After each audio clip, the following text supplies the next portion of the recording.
Hello friends, my name is Praveen Anchal and I welcome you all in our YouTube channel of Core Academy. So friends, ये जो है हमारा तीसरा part है और इस पार्ट में हम लोग समझेंगे की फीचर्स ऑफ इंडियन कॉन्स्टिट्यूशन। बहुत ही इम्पॉर्टेंट टॉपिक है और बहुत ही इम्पॉर्टेंट फीचर्स हैं जिसे हमको बहुत अच्छे से समझना है। तो पहला हम समझते हैं फेडरलिज्म।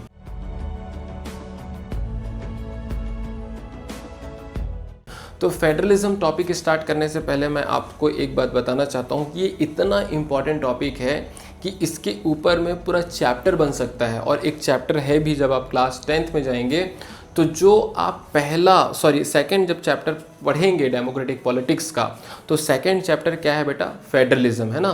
तो फेडरलिज्म आपको बहुत अच्छे से समझना है आगे भी, तो इसीलिए ये जो क्लास 8th में जो बेसिक चीज़ें हैं उसको बहुत अच्छे से समझिए, क्योंकि इसी को ब्रॉडर वे पे आपको आने वाले क्लासेस में पढ़ना पड़ेगा, है ना। तो आप समझिए कि फेडरलिज्म क्या है। फेडरलिज्म एक पावर शेयरिंग करने का तरीका है और इसमें हम कैसे पावर शेयरिंग करते हैं? एक वर्टिकल फॉर्म पे पावर शेयर करते हैं ना, पावर डिस्ट्रीब्यूट करते हैं। अब वर्टिकल फॉर्म पे कैसे पावर शेयर कर सकते हैं भाई? तो देखिए हमारे पास में डिफरेंट लेवल ऑफ गवर्नमेंट होते हैं, है ना। जैसे कि सेंट्रल गवर्नमेंट हो गया, है ना, स्टेट गवर्नमेंट हो गया और लोकल गवर्नमेंट हो गया। तो जो पावर का डिस्ट्रीब्यूशन है from central government to state government to local government is called as federal form of power sharing, है ना। तो और इसी को क्या कहते हैं? फेडरलिज्म कहते हैं। जैसे भारत में देखेंगे तो कुछ देश में क्या होता है, सिर्फ 2 लेवल ऑफ गवर्नमेंट होता है ना, that is central government and state government. लेकिन भारत में क्या है कि भारत में 3 लेवल ऑफ गवर्नमेंट है, that is central government, state government and local government. I hope you have heard about municipality as well as Panchayati Raj. तो जो म्यूनसिपैलिटी और पंचायती राज वो क्या है? 3rd लेवल ऑफ गवर्नमेंट होता है, ठीक है। तो इसी स्ट्रक्चर को क्या बोलते हैं हम लोग? फेडरलिज्म बोलते हैं। अब जो ये फेडरल स्ट्रक्चर में जो पावर है, जो अथॉरिटी है, वो बहुत ही क्लियर तरीके से स्पेसिफाइड है हमारे इंडियन कॉन्स्टिट्यूशन में कि कौन सा डिसीजन जो है वो सेंट्रल गवर्नमेंट लेगा, कौन सा डिसीजन स्टेट गवर्नमेंट लेगा और कौन सा डिसीजन लोकल गवर्नमेंट लेगा, है ना। तो ये बहुत ही अच्छे से क्लियर तरीके से स्पेसिफाइड है। जैसे कि आप देखेंगे इसको थोड़ा डिटेल में ना, तो बहुत सारे लिस्ट हैं, है ना, कि ये लिस्ट जो है इस पर्टिकुलर सब्जेक्ट पे सेंट्रल गवर्नमेंट डिसीजन लेगी, इस पर्टिकुलर लिस्ट पे जो सब्जेक्ट है उसमें स्टेट गवर्नमेंट डिसीजन लेगी, इस पर्टिकुलर लिस्ट में स्टेट और सेंट्रल दोनों गवर्नमेंट डिसीजन ले सकते हैं। फॉर एग्जांपल जैसे मैं आपको बताना चाहूँगा कि अगर हमें फॉरेन रिलेशन से रिलेटेड कोई डिसीजन लेना है, जैसे आप मान लीजिए कि हमारा जो रिलेशन है वो पाकिस्तान के साथ में कैसा होना चाहिए, चाइना के साथ में कैसा होना चाहिए, तो इसको कौन डिसाइड करेगा? इसको छत्तीसगढ़ की गवर्नमेंट डिसाइड करेगी कि सेंट्रल गवर्नमेंट डिसाइड करेगी, है ना। तो इसको कौन डिसाइड करेगा? सेंट्रल गवर्नमेंट डिसाइड करेगा। लेकिन मान लीजिए कि कोई पुलिस है, तो पुलिस का जो सब्जेक्ट होता है उसके ऊपर कौन डिसीजन लेता है? उसके ऊपर स्टेट गवर्नमेंट डिसीजन लेती है। आपने देखा होगा छत्तीसगढ़ पुलिस, है ना, महाराष्ट्र पुलिस, गुजरात पुलिस। तो ये जो पुलिस होता है उसके ऊपर में कौन डिसीजन लेती है? स्टेट गवर्नमेंट डिसीजन लेती है। कुछ ऐसा भी फैक्टर होता है, कुछ ऐसा भी सब्जेक्ट होता है जिसमें दोनों सरकार जो है, state government as well as central government, both can take decision, है ना। तो फॉर एग्जांपल लाइक एजुकेशन, तो एजुकेशन में जो है वो central as well as state both government can take decision. जैसे आपने देखा होगा CBSE, है ना, that is central board of secondary education, तो ये सेंट्रल गवर्नमेंट का हो गया, ठीक है। उसी तरीके से आपने देखा होगा CGBSE, that is Chhattisgarh board of secondary education, तो ये किसका हो गया? स्टेट गवर्नमेंट का हो गया, छत्तीसगढ़ स्टेट गवर्नमेंट का हो गया। तो इस तरीके से आप समझ सकते हैं कि कुछ सब्जेक्ट में दोनों गवर्नमेंट मिलकर भी डिसीजन ले सकती है, दोनों इंटाइटल्ड हैं डिसीजन लेने के लिए। अब एक क्वेश्चन और आता है कि मान लीजिए कि दोनों चूंकि डिसीजन ले सकते हैं और कॉन्फ्लिक्ट हो गया, प्रॉब्लम हो गई, तो फिर क्या होगा? तो उस केस में जो डिसीजन सेंट्रल गवर्नमेंट ने लिया है वही सर्वमान्य होगा और वही एप्लीकेबल होगा। अब एक चीज़ मैं और आपको बताना चाहूँगा ये फेडरलिज्म में कि देखिए जैसे मैंने आपको बताया था central government, state government, local government, है ना। तो चूंकि स्टेट गवर्नमेंट सेंट्रल गवर्नमेंट के नीचे है, इसका मतलब ये नहीं है कि स्टेट गवर्नमेंट जो भी सेंट्रल गवर्नमेंट बोलेगी वो वैसा करेगी, ऐसा बिल्कुल भी नहीं है। स्टेट गवर्नमेंट के जो पावर्स हैं, चाहे वो रेवेन्यू से रिलेटेड हो, रेवेन्यू मीन्स टैक्स कलेक्शन से रिलेटेड हो, या फिर कोई अलग लेजिस्लेटिव पावर हो, तो वो बिल्कुल क्लियरली लिखा हुआ है कहाँ पर? कॉन्स्टिट्यूशन में, कि कौन सा पावर सेंट्रल गवर्नमेंट के हाथ में है, कौन सा पावर स्टेट गवर्नमेंट के हाथ में है। तो ये बहुत ही क्लियरली लिखा हुआ है, तो कोई भी यहाँ पर बात नहीं है जिसकी वजह से दोनों गवर्नमेंट में आपस में लड़े। और हाँ, कभी कभी ऐसा हो सकता है कि सेंट्रल गवर्नमेंट और स्टेट गवर्नमेंट आपस में लड़े, तो अगर वो लड़ाई करते हैं तो इसका जो सॉल्यूशन है वो कहाँ से हमें मिलेगा, कोर्ट से, जुडिशरी से। जैसे कि रिसेंटली जो है वो दिल्ली में आप देख सकते हैं कि जो दिल्ली में जो स्टेट लेवल पर जो गवर्नमेंट है वो आम आदमी पार्टी की है और जो सेंट्रल लेवल पे गवर्नमेंट है वो बीजेपी की है ना। तो दोनों अलग अलग पॉलिटिकल पार्टीज़ हैं, तो दोनों आपस में जो है वो लड़ते झगड़ते रहते हैं। तो इसका जो सॉल्यूशन वो कौन निकालता है, वहाँ का जो हाई कोर्ट है ना, दिल्ली हाई कोर्ट, वहाँ से निकलता है। अगर मान लीजिए वहाँ से भी नहीं निकला तो वो फिर कहाँ जाएंगे, सुप्रीम कोर्ट में जाएंगे। तो इस तरीके से चीज़ें जो है वो बहुत ही सिस्टमेटिक तरीके से जो है वो चलते रहता है। सो आई होप ये जो फेडरलिज्म है वो आपको बहुत अच्छे से समझ में आ गया होगा। उसके बाद में जो दूसरा हम लोग पढ़ते हैं ना, वो है पार्लियामेंट्री फॉर्म ऑफ गवर्नमेंट।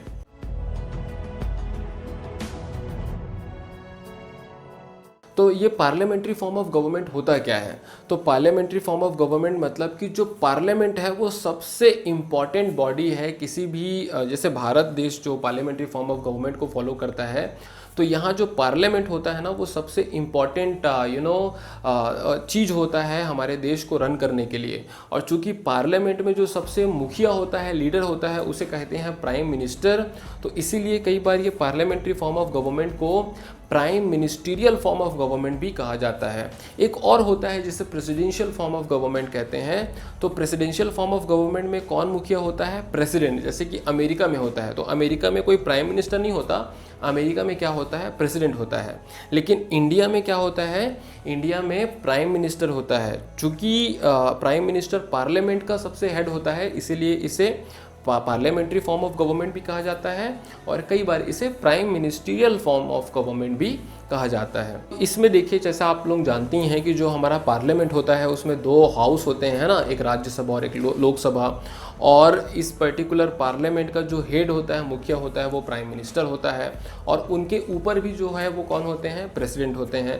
तो ये जो पूरा स्ट्रक्चर होता है भारत का, तो जो पार्लियामेंट में बैठते हैं है ना, जो हमारे रिप्रेजेंटेटिव हैं, तो वो कैसे इलेक्ट होकर जाते हैं। तो जो लोकसभा में इलेक्ट होकर जाते हैं वो डायरेक्ट इलेक्शन होता है, जो कि हम लोग खुद उनके लिए वोट करते हैं।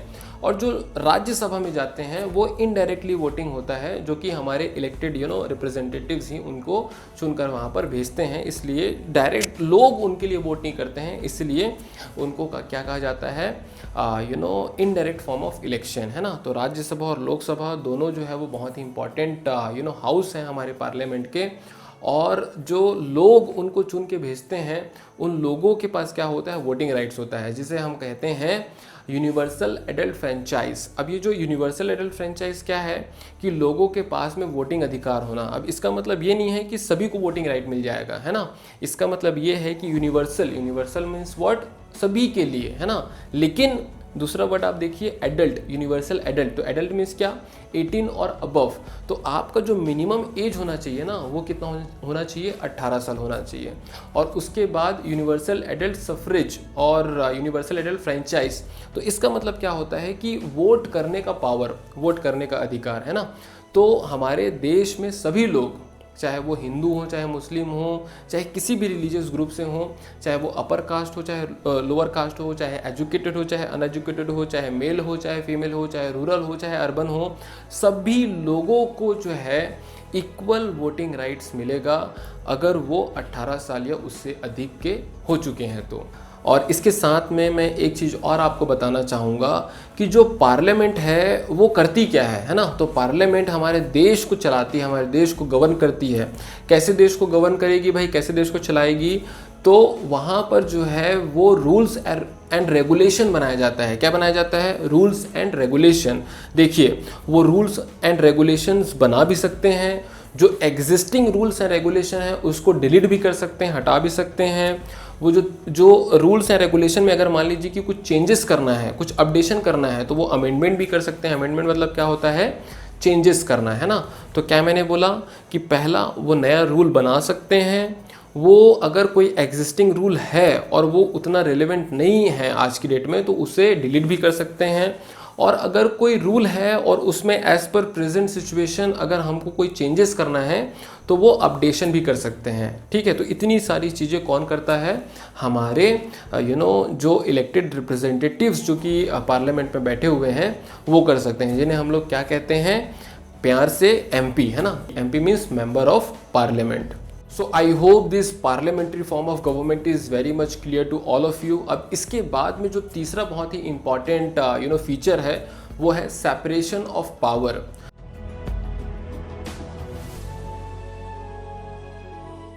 तो भाई सेपरेशन मतलब क्या होता है कि अलग अलग, है ना, और पावर मतलब क्या होता है कि जिसके पास पावर हो। तो भारत में टोटल 3 बहुत ही इंपॉर्टेंट इंस्टीट्यूशंस हैं जिसे कहा जाता है लेजिस्लेचर, एग्जीक्यूटिव और जुडिशरी, है ना।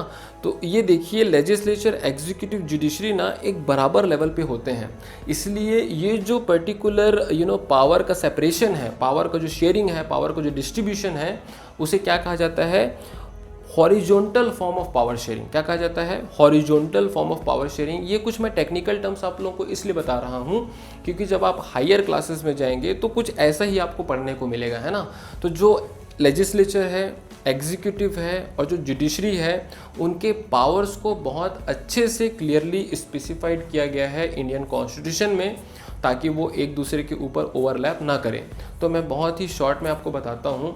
तो जो लेजिस्लेचर होता है उसका वर्क है कि हमारे देश में रूल्स और रेगुलेशंस को बनाना, है ना। लेजिस्लेचर मतलब कि रूल्स और रेगुलेशंस बनाना, नए नियम कायदे बनाना, नए लॉ बनाना, ठीक है।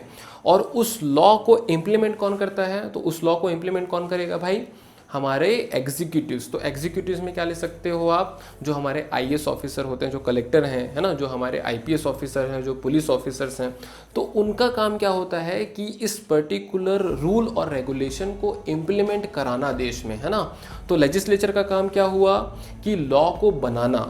एग्जाम्पल क्या ले सकते हैं आप, मेंबर ऑफ पार्लियामेंट ले सकते हैं, मेंबर ऑफ लेजिस्लेटिव असेंबली ले सकते हैं। उसके बाद क्या आता है, एग्जीक्यूटिव। तो एग्जीक्यूटिव का काम क्या है कि वो बने हुए लॉ को पूरे भारत देश में एग्जीक्यूट कराना, इम्प्लीमेंट कराना। तो ये कौन करता है, जो कलेक्टर हैं, जो एसपी हैं। तो इनका ना काम क्या होता है, एसपी मतलब सुपरिटेंडेंट ऑफ पुलिस। तो इसका काम क्या होता है कि एग्जीक्यूट कराना पूरे लॉ को भारत देश में, है ना। उसके बाद अगर मान लीजिए कि कोई प्रॉब्लम हो गया, कन्फ्यूजन हो गया, क्योस हो गया, है ना, तो इसका जो सॉल्यूशन है वो कहाँ से हमको मिलेगा, सिस्टम ऑफ कोर्ट से, जिसे कहते हैं जुडिशरी। तो जुडिशरी वो संस्था होती है, वो बॉडी होती है जो कि हमें जस्टिस देती है। और इसमें जो हाई कोर्ट है ना, जो सुप्रीम कोर्ट, हाई कोर्ट और जो लोकल सेशन कोर्ट्स वगैरह होते हैं, ये पूरे सिस्टम को क्या बोलते हैं हम लोग, जुडिशरी बोलते हैं, ठीक है। So I hope this is very much clear to all of you. This will come under the separation of power, that is legislature, executive and judiciary. Okay, so that's it in this particular video. I hope कि आपको बहुत अच्छे से सभी चीज़ें समझ में आ गई होंगी। नेक्स्ट वीडियो में हम लोग समझेंगे 2 बहुत ही इंपॉर्टेंट फीचर्स। एक है फंडामेंटल राइट्स, जो कि आपको बहुत अच्छे से समझना है, और दूसरा है सेक्युलरिज्म, है ना। सेक्युलरिज्म, एक चीज़ मैं और आपको बताना चाहूँगा, जो आपका सेकंड चैप्टर है ना, वो पूरा सेक्युलरिज्म के ऊपर ही है, लेकिन फिर भी हम लोग एक डिटेल में थोड़ा सा पढ़ेंगे उसको, एक ओवरव्यू लेंगे कि क्या होता है सेक्युलरिज्म। तो ये जो 2 फीचर हैं उसको हम लोग नेक्स्ट पार्ट में करेंगे। और एक चीज़ और एडिशनल मैं आपको बताना चाहूँगा कि जो 4th पार्ट है ना, उसमें मैं आप लोगों को कुछ इंपॉर्टेंट क्वेश्चंस भी बताऊँगा जो कि फ्रिक्वेंटली एग्जाम्स में पूछे जाते हैं। So last video will be very very interesting and important. So friends, will meet you in the next video. Till then bye bye, take care of your self, thank you.